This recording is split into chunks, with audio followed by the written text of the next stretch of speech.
Worldwide, humans produce about 35 billion tons of concrete every year.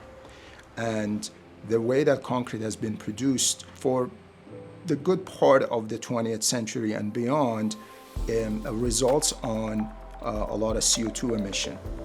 To put that into numbers, it's about 8% of all global CO2 emissions. So our work specifically focuses on using waste concrete or waste materials, carbonating them, so storing CO2 back into the material and then putting that back into concrete. So you can then use the material again, put more CO2 back in it, etc., until you have a carbon negative planet, hopefully.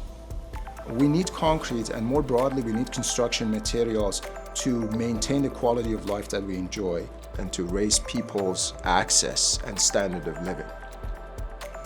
We can't think about the built environment without building materials. Cement is just the paste material, and then there's mortar, which is that paste plus sand, and then concrete is the plethora. It's all of them. It's cement plus sand plus some type of aggregate. I am specifically looking at that cement section. I look at agricultural products such as rice hull or corn husk or wheat straw. I'm working to produce a new concrete called carbon negative geochelated concrete, a type of concrete which is the same strength or even higher strength than the traditional cement-based concrete.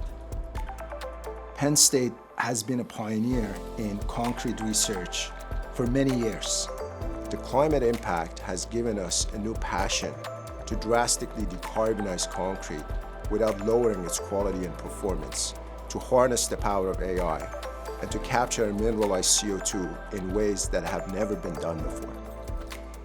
We want to physically reduce the CO2 emissions in the concrete industry. We have a contract to actually attach to Penn State boilers and sequester from there.